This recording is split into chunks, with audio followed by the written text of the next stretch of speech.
What is happening, everybody, man? Thank you guys jumping into another episode of Expert Mentors Live. We've got Mr. Fred back in the house. What is happening? Hey, John, it's great to be here today. It's a lot going on for everybody, and same here. So it's a lot of exciting things happening. But yeah, we're kind of enjoying the last month or two of summer here before leaves change and things turn white.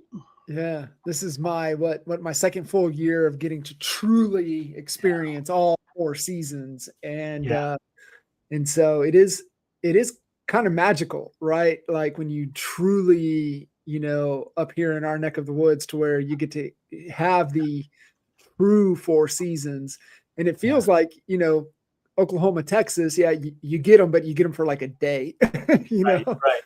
Yeah. And some days you get all 4 seasons in one day, back there.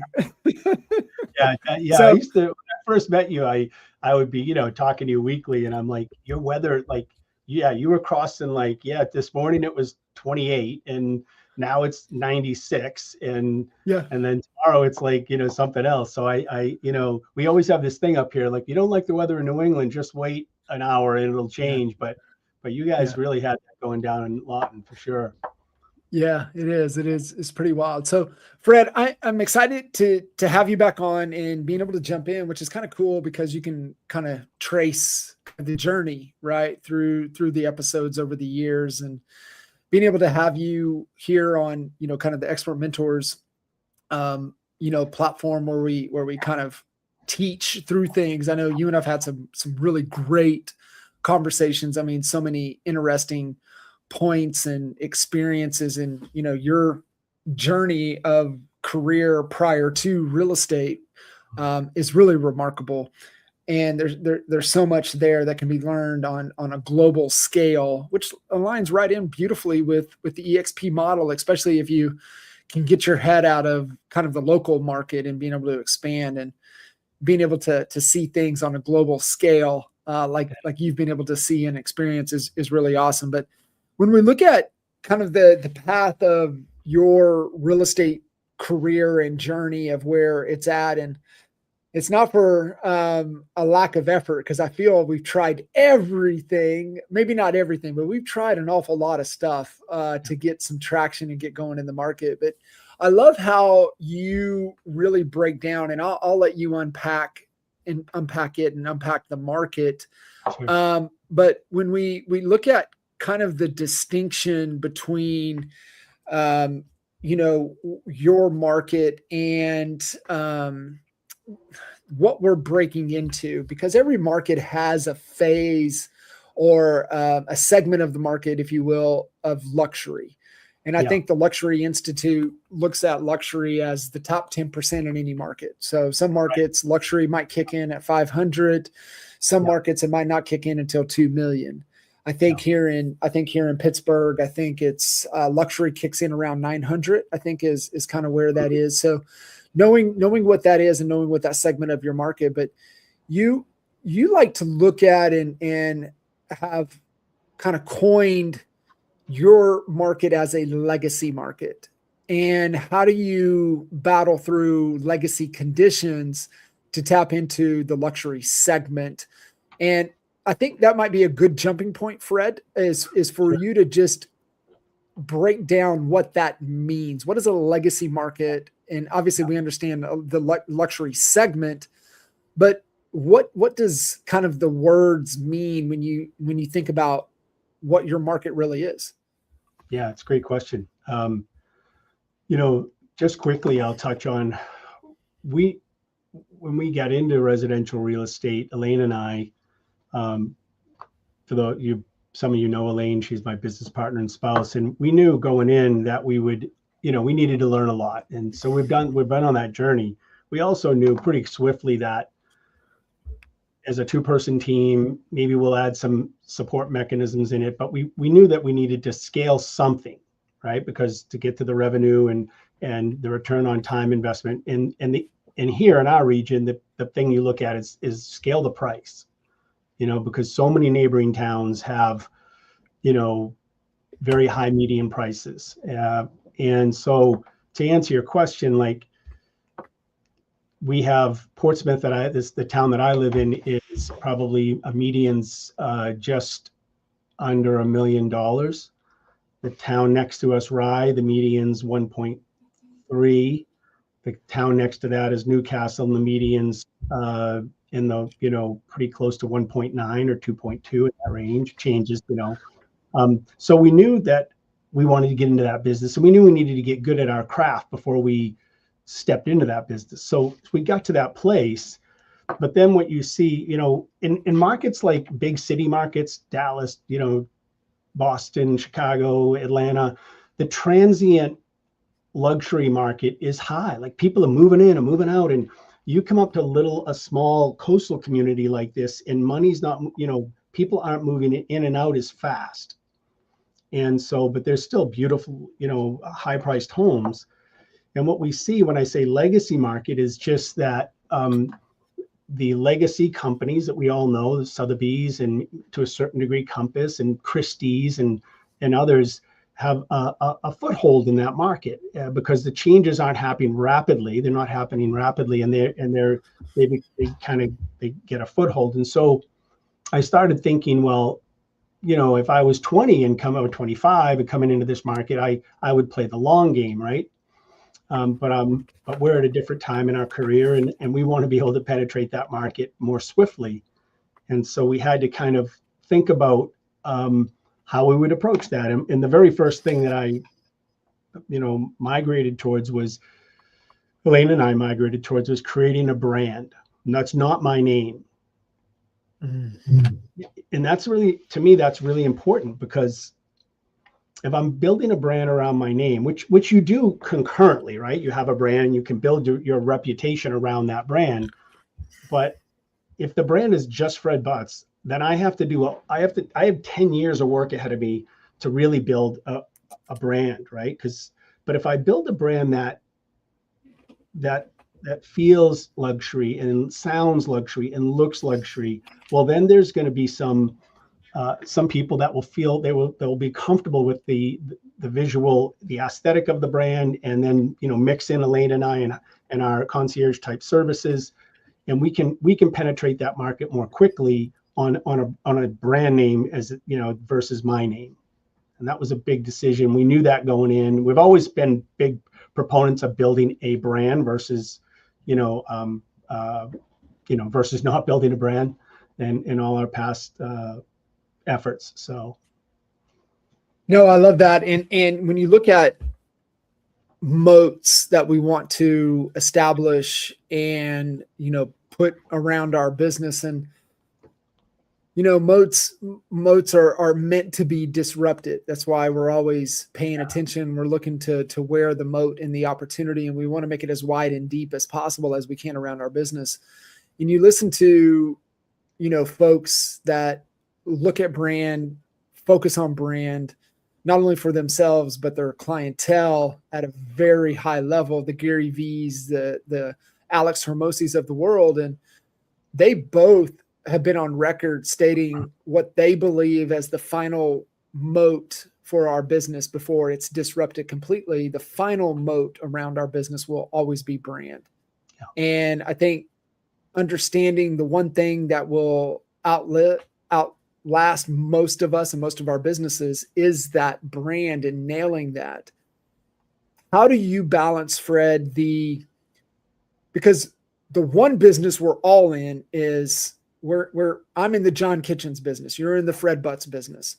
So how do we balance that business that we're in, which is the business of selling ourselves, and trying to build this luxury look, feel brand when you interact with individuals and folks that live within the community? How do you establish, listen, I know I'm in the business, and maybe that is the distinction, but I'd love to kind of get your take on it, Fred. I'm in the business of John Kitchens, but here's the brand for our business. So how do you kind of balance an understanding what you're trying to accomplish, but also the reputation that you're wanting to build? Yeah, it's great. That's a great question. And I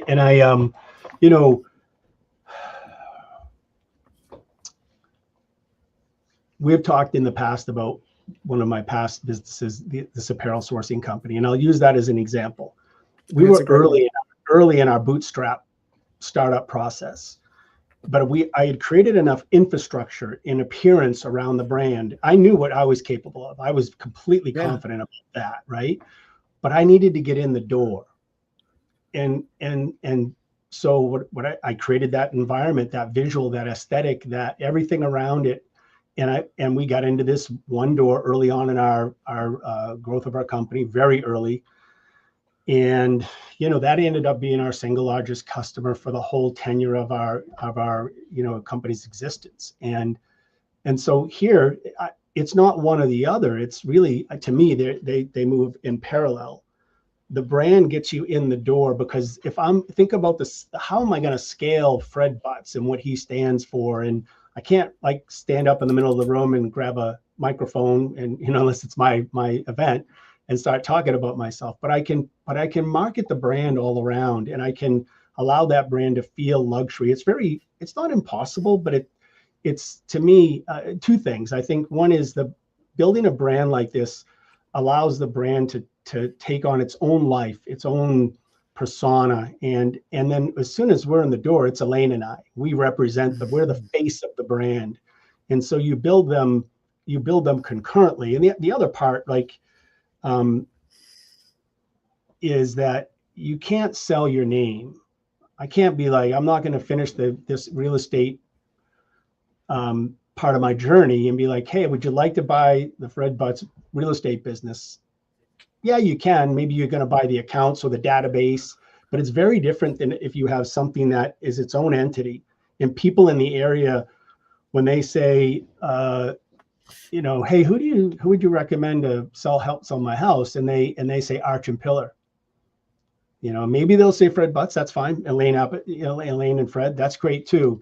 But I'm a big fan of building things that have equity in the build. And I've been doing that since, I learned that at L.L. Bean in the early 90s, and it just kept building through other branded corporations I worked through.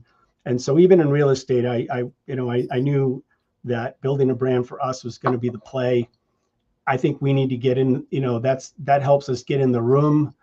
It helps as we start to proliferate the Seacoast area with marketing material.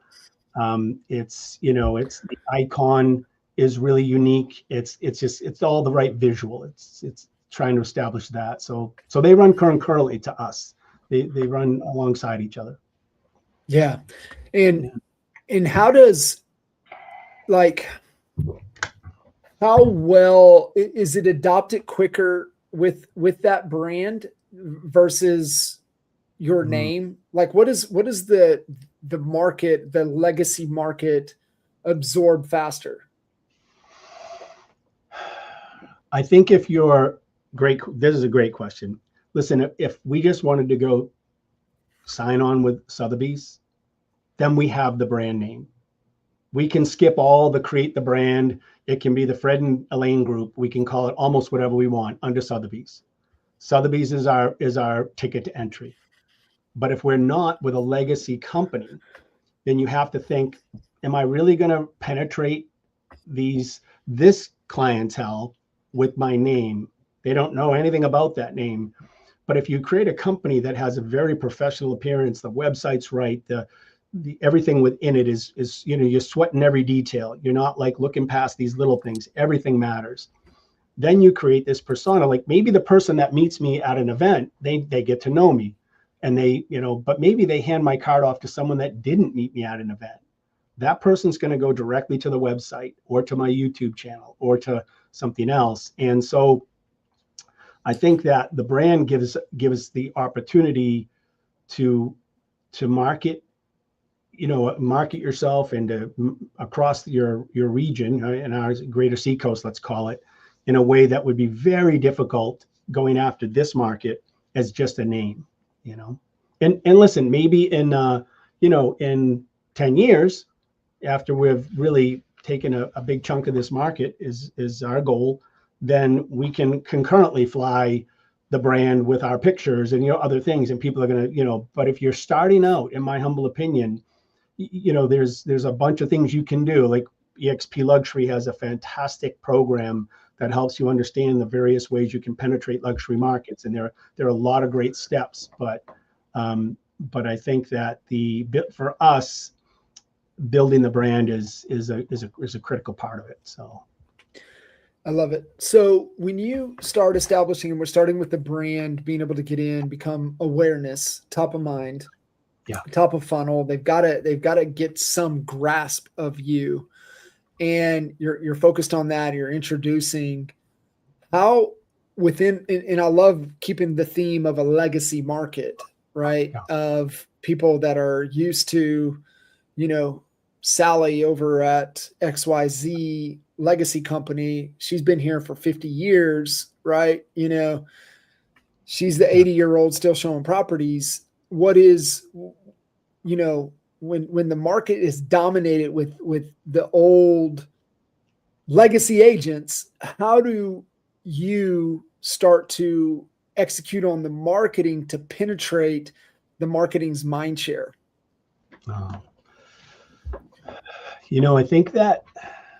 I think that one of the things I've kind of learned both with the EXP Luxury and some of the training in there and my own inclination, and I don't mean to keep reverting back to that situation with the apparel company, but if I told anyone I was going after the client that I'm referring to, they would have been like, you're crazy. Like, everyone goes to them. Everyone. Why would you think that you're going to be any different than everyone else? Like, because they are like so sought after. And yet, if you go in there and you really offer a service like ours, a concierge service, a very high touch point, white glove type service, then you market that. And then you to Gary V's point, that's where the personal brand overlay exists, where we're going to have to, make sure we have all the videos available to people. So when they're trying to learn about us, they really get a feeling for how we operate and what we do. I think in many cases, up and down the price structure of homes, people would like to have some choices. I know a lot of people go with the first agent they talk to, but they'd like to know that they could choose from a range of agents. And I think that if you position yourself, and that's what we did, we just positioned ourselves with the perfect amount of detail and information, knowing that we would do the things we said we would do, and we would behave the way that we were marketing ourselves. And then I think, like any growth in new business, you start to, you get the first and the second and the third larger home, and they start to feed each other. These aren't massive communities. Not everyone doesn't know everyone, but they're not super dense, metropolitan areas. So I think that, I hope I answered that question, but I think it's really, I think it's the beginning of any venture like this is, okay, what's the easiest way to get in the room and to get handed off to other people? That's the brand. And when I'm in the room, then Elaine and I are being ourselves and being professional and talking, listening more about other people and their needs than talking about ourselves. And I think that's, that's been our way always. So, yeah. We want to be interesting, so we have to be interested, right? To be able to pull that off. Yeah. So Fred, when you look at markets like the market you're in, what do they want, right? What does the market want from a professional like yourself? Like, what, getting into kind of ICP, what's keeping them up at night? Are they more of a pain? Is it more of a pleasure? Is it more of a desire type? So when you start working through, kind of thinking through the brand, the reputation you want to create, but we also have to have kind of a gauge of the clientele and the opportunity in the market. And I feel like, trial and error, we've landed here. Yeah. But knowing, if you were armed with the information stepping into the market to make the right decision from day one, what information do you have now that you could have told yourself when we entered the market of, hey, I'm going to save you 5 years. This is the clientele. This is the opportunity. This is what's, dreams, desires, nightmares, all of the above that they're thinking about, because we shift to the marketing, world-class marketer in us is who we have to become. And we need to know who they are and what their pain is. So then we can craft the story to join the conversation in their head. So as you've, really uncovered this legacy market with legacy homeowners, what's keeping them up at night? What's the pain pleasure situation? So I think, in this space, right, we hear when we talk, in this case, let's say luxury, there's luxury, there's intro luxury, there's luxury, and there's uber luxury, right? And any market that exists, and their pain points and their worries are often a little different from place to place. Some of them are, going to move into a luxury, a beautiful home. Maybe it's in the $1.5 to $2 million range, but they still have a family and they still have to get their kids into school, and they, proximity to things are important to them. And so you don't get to sidestep a lot of the same fundamental needs that exist at lower price points. It's just that more money's being spent, and their expectations can be higher. And then you add these other categories, which, as you get into really high price point, you're looking at people that time, right? They value their time. They want to make sure that if they engage with you, that you're doing all the heavy lifting and you're just making it as simple as possible for them. But they also want some exclusivity. They want to be a part of some place that maybe doesn't have a lot of listings, and they want to be part of that exclusive setting. So to them, that might be the most important thing. They're patient, they're going to wait, and when the right opportunity comes, they want that house. And then there's some, there's a big middle space there that people could go either way. So I don't think it's really like, for us, I think that a lot of people moving into the space, into this coastal area, because it's becoming really sought after, in this New England area, the whole coast, not just Portsmouth, coast of New Hampshire and Maine, southern Maine. There's all these different reasons. And, we have some little pockets, communities like Newcastle is very sought after, very high priced market, a small little like subsection of Portsmouth, if you will.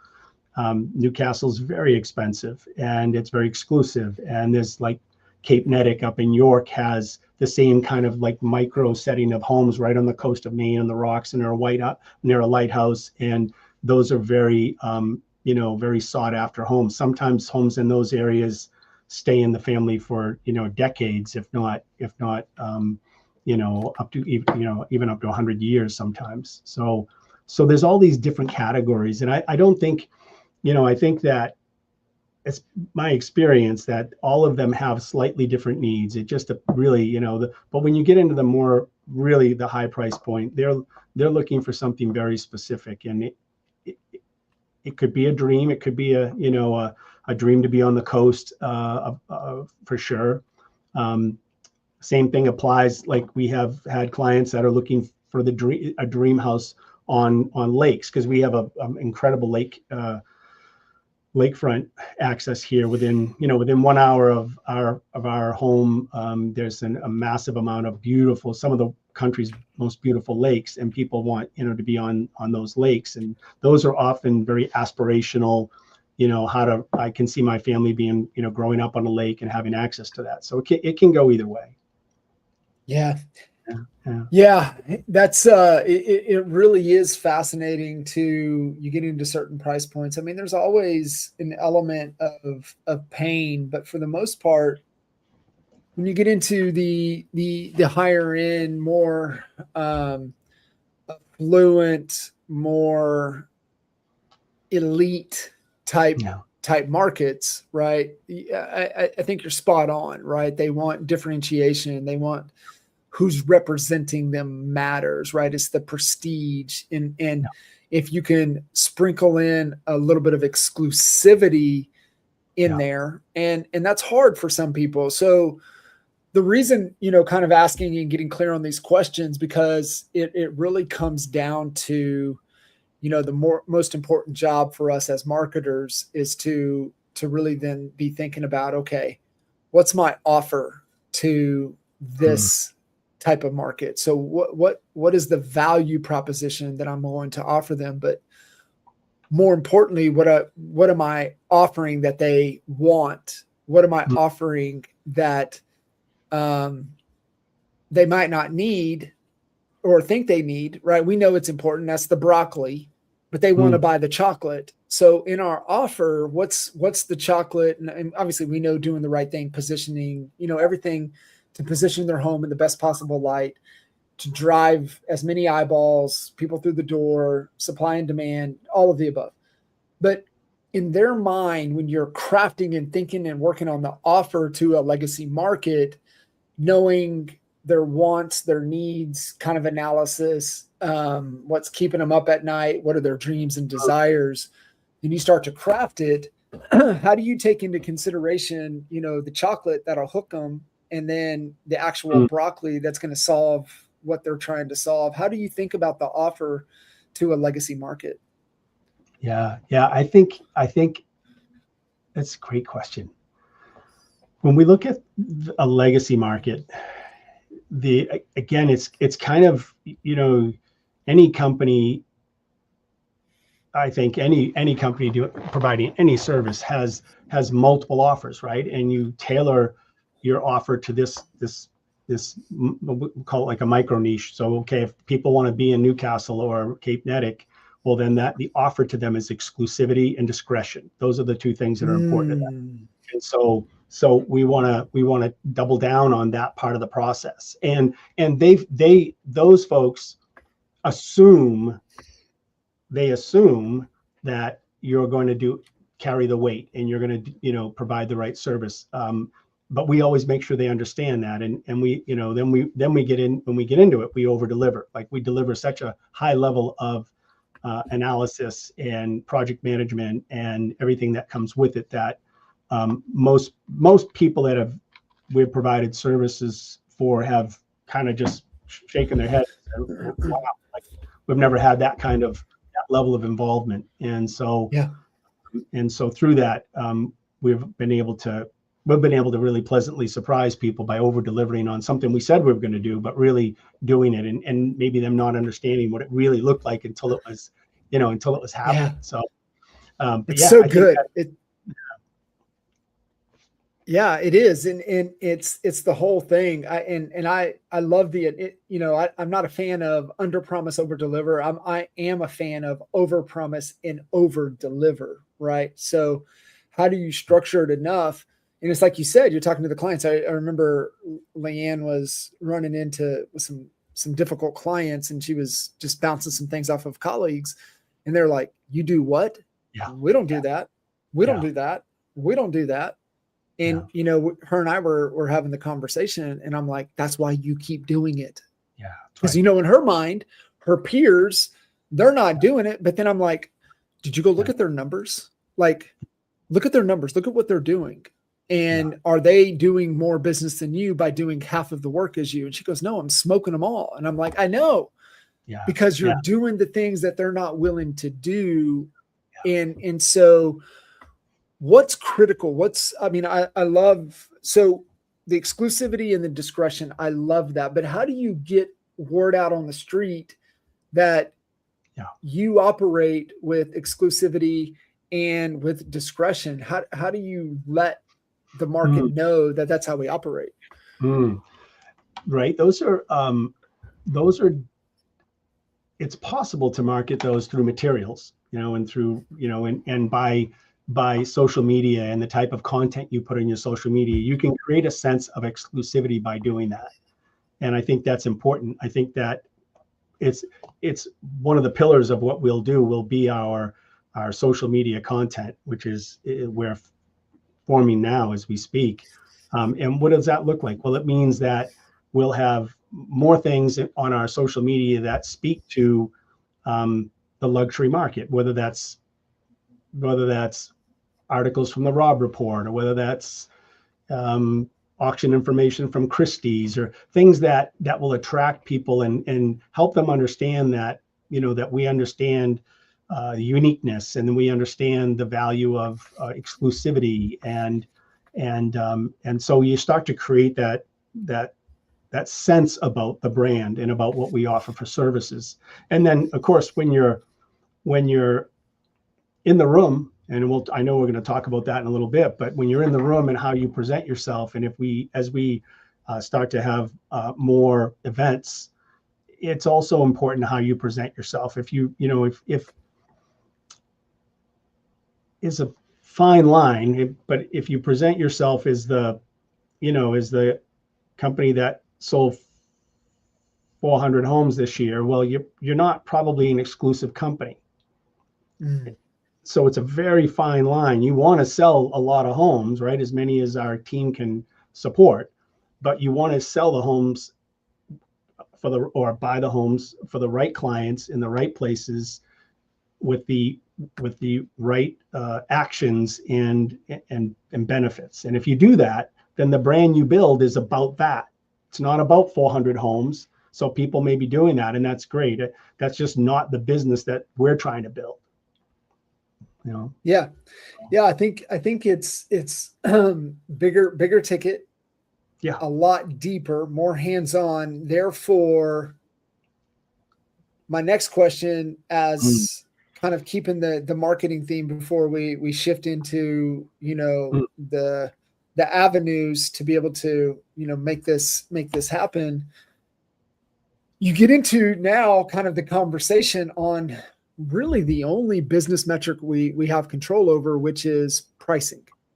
Yeah. And how do you, one, obviously, and maybe how you thought about pricing with the apparel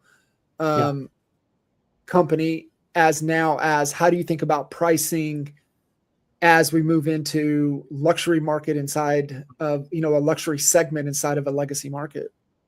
It's a great question. We have decidedly, even prior to the rebranding of our company, decided that we're not discounting our prices. We offer a level of service that is unlike most everyone that we cross paths with. So if we're representing the buyer, we can see what the seller does. We know it's not what we do. If we're representing the seller, we see all the buyers. We also know it's not the same amount of things that we do. That's our model. Doesn't mean they're not successful and good agents, and they're clear about their product and they sell that product. But for us, we know what we have. And so I think we don't discount that. And in fact, I think, going forward, it'll be interesting to find I think there'll be some exploration about where that price lands. Maybe it's quite candidly higher than the normal 3%. And it becomes that premium to have this type of service. And with that, I will tell you, there's like an obligation. Like, one of the things we did with the apparel company is we said, okay, we're going to go after this client that they're really big, but the prices were not that high. And that company that I mentioned was the foundation by which we built our company. But we kept, like, from the very next day, in the mentality of that company was continual improvement. You got to sweat every single detail about how you can make this experience better every day. Every time you have a transaction, every time you go through something, you got to think, where in the middle of that was that not what I think it should have been or could have been? And you got to want to make it better.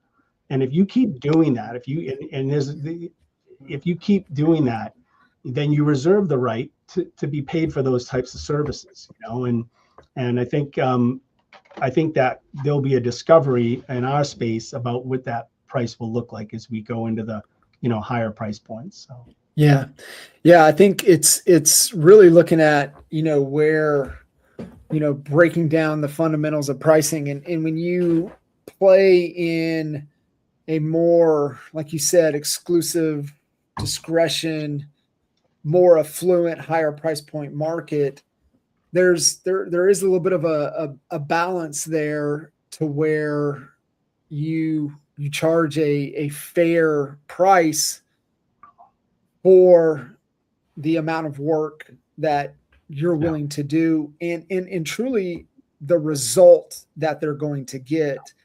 And when you can, break it down in the return and, real quick of being able to put X number of dollars back in your pocket. Yeah. I've found, and maybe, you can shed some light on it. I think it's more so looking at that bottom dollar and what the return, because most of those folks know kind of what the investment, or they have a broad range of what it's worth, and then what's my return I can get out of that. So if you can start to speak some of that language, and maybe that'll be a kind of our transition question into, how do you connect with the clientele, but being able to have, a rate that they take you serious, but they don't be like, that's a little sporty. It's like, okay, that feels good for what you do and the brand and the look. Because I think too, even back to your point with the brand can also amplify or deduct what you're able to charge as well. Yeah. So all of those factors, I think, go into play when you really think about the pricing.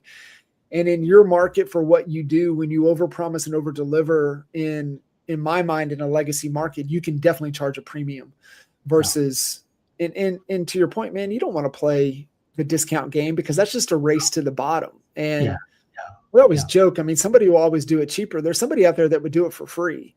Yeah. And so when you play that game, you're going to lose. But when you look at that kind of conversation on the value creation to solving their problem and how we get compensated, it to me, it's all there's the science, but there's a lot of art to it as well. Is that how you're kind of feeling? And maybe that, like I said, this is a good segue to the conversations and how you're getting to the customer.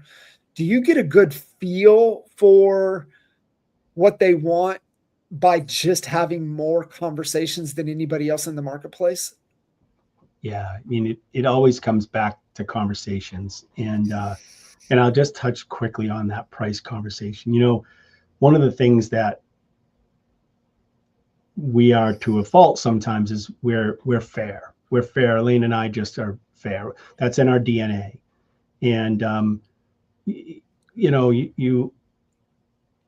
people don't pay the country's best lawyers for the time that they're in the courtroom. They pay them for the thousands of other hours that they've spent in the courtroom before that event.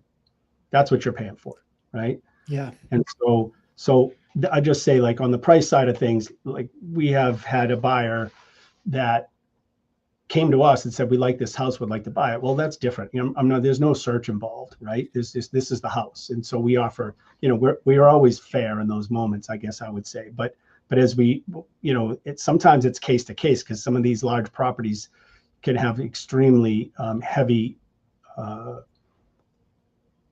costs to get into marketing them and to prep them and do everything. So they're very individually based. But that aside, the conversations are where it always starts, whether we got into their house and that's where we're having the dialogue, or whether, the other really important part to this in our community is how do we get in front of that audience? And so for us, we have very decidedly gone into a lot of private club environments and exclusive environments, areas where people, those people congregate, and that are buying these luxury homes. We got in, several years ago. Elaine started the charge to get involved with our community, and we've done an incredible job of being a part of the community, both at the city council level, and we have an incredible chamber of commerce that Elaine is deeply involved with, and I am as well.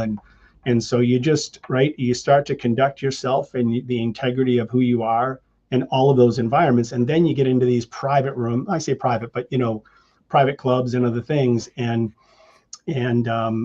you network in that space. You let people know who you are and what you're about. And I think that good people good capable people with integrity there's always a need for that. There's always a need for that. And so, yeah, we've definitely, we've found that, again, in this legacy space, that getting into these private, more exclusive settings, country clubs, things like that, we have an enormous amount of nonprofits in the Seacoast area, maybe like, on a per capita basis, is as much as many any city in the country probably. They're wonderful. They do so many wonderful things, and we've loved them for a long time, and now we find ourselves getting more closely aligned with some of them and our colleagues, and getting kind of enveloped into that setting. And that's just another way to help people understand your values and your integrity, and so that's been a really important part of kind of breaking into that space. So. Yeah. And so how did you guys go about identifying it? And we're talking about like the club network that you're involved and plugged into, which has been game changer, I think, for you guys in your business and your relationship building. What is the, kind of the process to go through, what to think about, what to look for if, somebody listening in is like, oh man, that's a great idea. I should, get really involved in this or that. How do you go about determining, finding, deciding, investing, just everything that it takes to really, I want to say work the room for you and your business? What are all the factors that have to be considered when choosing to invest your time and your money into the right networks? It's another good question, John. This local private club's called the 100 Club, and we had wanted to, or been looking at that club for some time, and almost initially on a social level, just because we felt like people that were entrepreneurs and had similar mindset as we did might be in that space, and it would just be nice, right, on a social level. And there's definitely that. But as it pertains to our business, it's, you really want to look at whatever city or town or place you live, like, where are the people, if you're trying to get into this higher price point, where do they aggregate? Where do they come together? What are their interests? Well, we know that this private 100 Club is a great space for that. We also know another place called the Music Hall, which is like a diamond in the center of Portsmouth that is a reconditioned, renovated music hall. It's been around for decades, and it's a nonprofit, and everyone loves the music hall. Everyone really, it's just I could go on and on about it.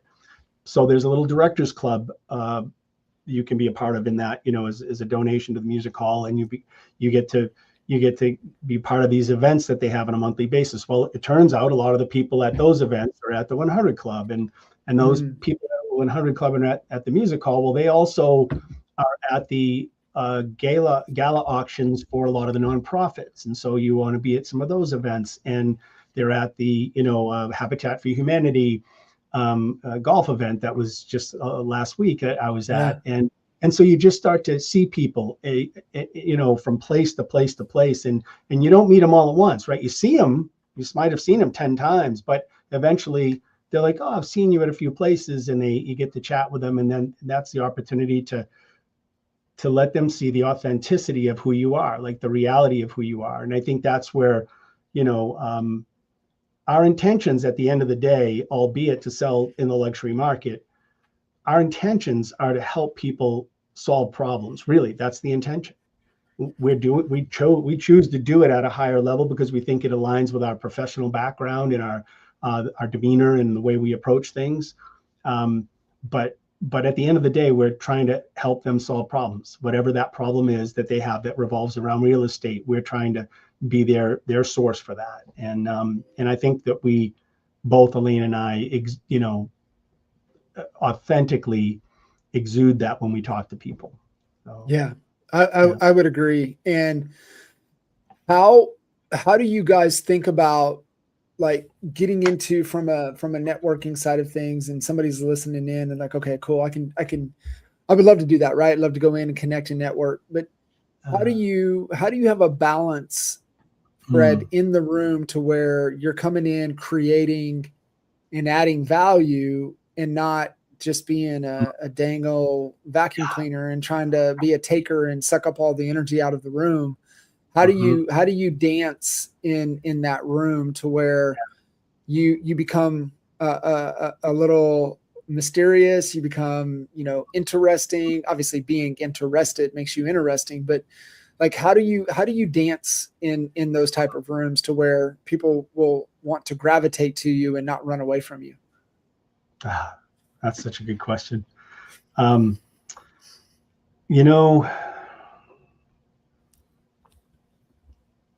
think the key to that process is we're trying to build relationships in that room. That's what we're doing. Yes, we would love to walk away with business, and that's certainly in the back of our mind, but we're trying to build relationships. And I'm a good one, and Elaine will tell you this. I'm a good one for going to these monthly socials at the 100 Club, and I will go in, and you wait in line initially to get your first drink, and I'll be in that line, and I'll meet somebody, and we'll get our drink, and I'll peel off to the left, and I'll be there pretty much for an hour. So I've met one couple the whole time I'm there, but that's me. Like, I'm gonna keep asking them. I talked to one wonderful group that one of them came from a place up in northern Maine that I know well, and I just had a million questions, and that relationship is so deep now. It transcends, like, what do you do? And that's not a relationship. That's like a networking event. I want to meet people, and I'm curious about people, and I'm curious about their business and their kids. I just think people's journey it's fascinating, people's lives and journeys and what they've done. I think that Elaine is the same way, like, in the chamber, and, she'll probably, in the chamber, when she got into it first, and as I kind of came in after, she's like everybody, like, oh my God, you're Elaine's husband? We love Elaine. And that's just Elaine. That's just her. Her heart is in the right place, and, and she's a smart, intelligent woman, but her heart is always in the right place. And I think we just lead with that. We just lead with who we are. And it's not, I'm just not interested in meeting everyone in the room. I'm just interested in getting to know people, like really get to know somebody. So when I see them next time, it feels that way. You go really deep. Yeah, that's my model. And it's just very natural for me to do that, So, yeah. I love it. I think, a lot of trial and error, and, we've landed at this point. So it feels right. It feels really good. And like, not for a lack of effort, we've tried every which way you can, and we keep hitting our head against the wall, and then we're navigating. But I think that's just a great example of just perseverance and being able to, always looking to find a way. And it's been really, really awesome. And like you said, it is a long game. It is a long game. However, you're moving big chunks of property that it's the equivalent of, selling 10 houses, right? In one. Yeah. So, you think of the time and energy that you put into 10 houses, and you're getting the same compensation off of one home in the market. And you start to look at, okay, well, all right, this is paying the equivalent of 10. I wouldn't expect this, the effort that I put in time into one house that would be, a smaller ticket. It doesn't mean that we don't care or we're not putting enough attention, but some of these just take time developing, take time, going through the process, being able to set up everything accurately. It's just a little more time consuming, it seems, throughout unless you find somebody that's just beyond motivated past the point of this thing's got to go away, then that moves with a little bit more urgency. But it seems for the most part in, the luxury segment of a legacy market, that it's patience is a massive virtue. It's almost as if you got to be the duck, right? Very calm, very patient, seeming above the water, but you're pedaling your butt off underneath is kind of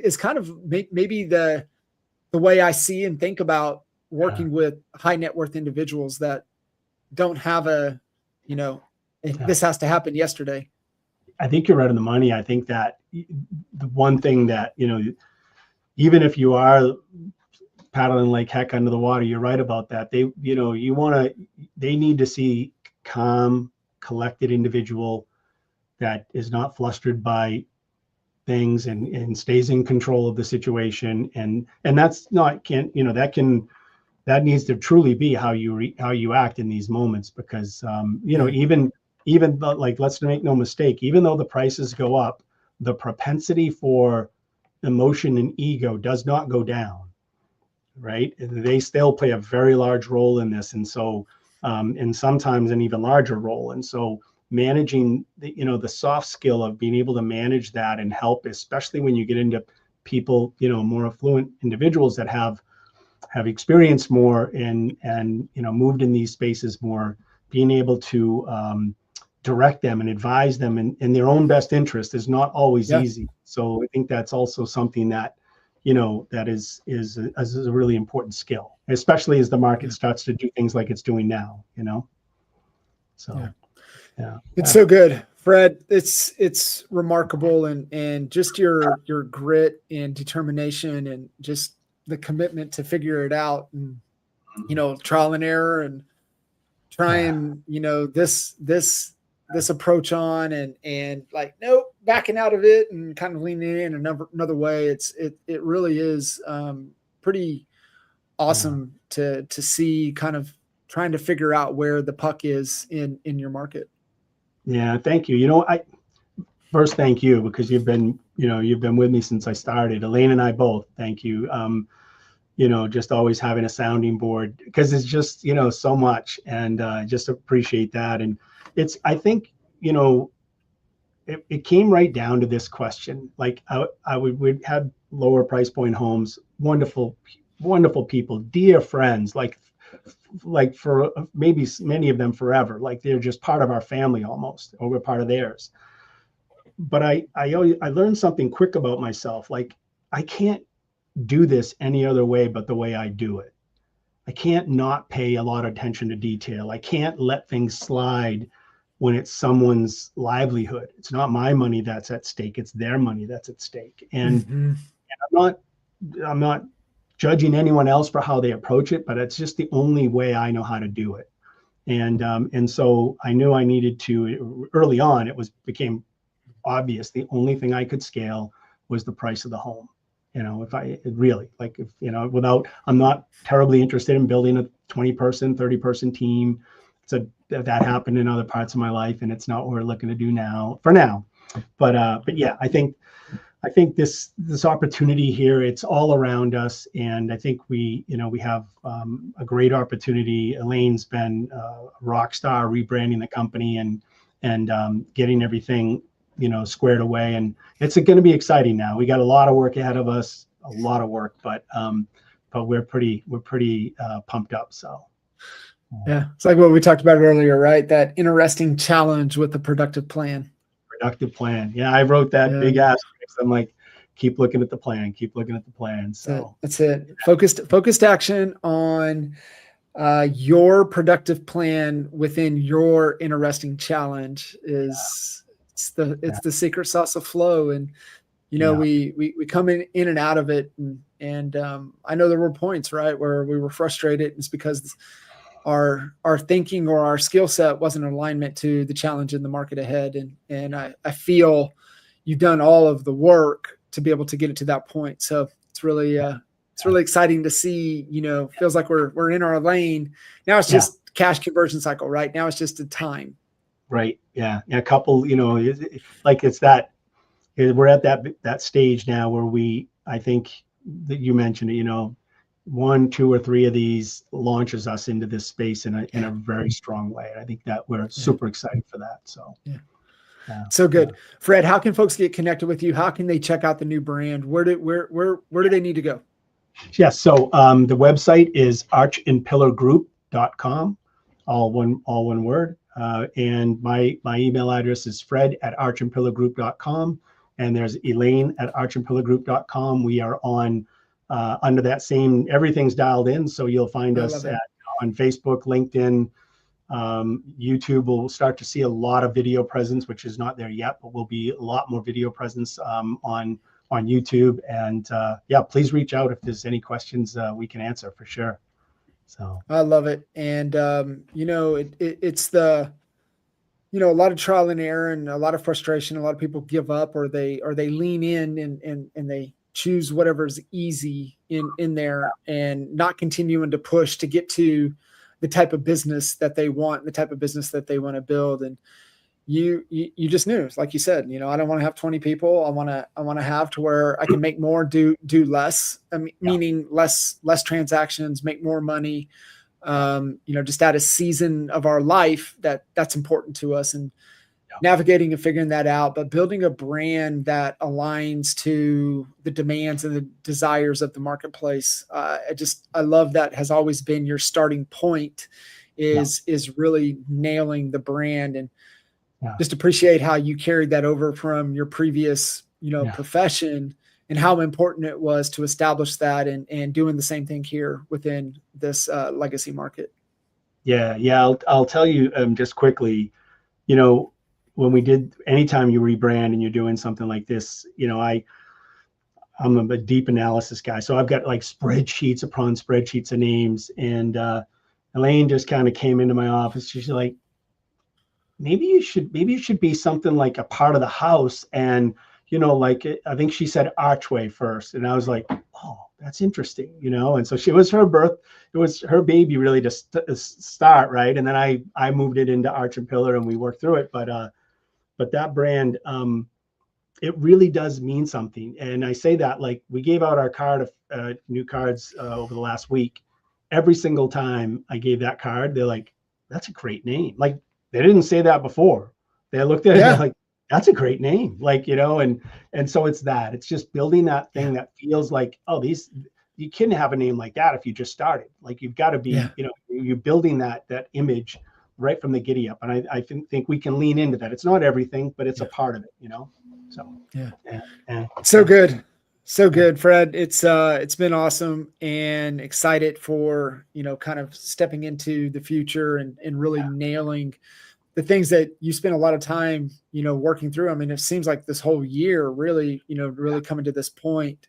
And it's really, really exciting to see. So, brother, I appreciate you jumping in here and really embodying what the whole Expert Mentor series has been about. And guys, get a chance, get connected with Fred. And really, if you're wanting to get into the luxury segment of any legacy market, I know Fred's done the deep work on the market. And I know, Fred, you would love to have conversation, help anybody out, just kind of how you're wired to pour back into people. So guys listening in, you want to, you know, pick his brain and dive a little bit deeper into kind of how Fred and Elaine are navigating the market that they're in. Get connected, and man, can't thank you enough. So thank brother, you, John. Appreciate you. Can't thank you enough, brother. Thank you so much. You got it. Awesome. Thanks, guys. We'll see you next time. See ya. See ya.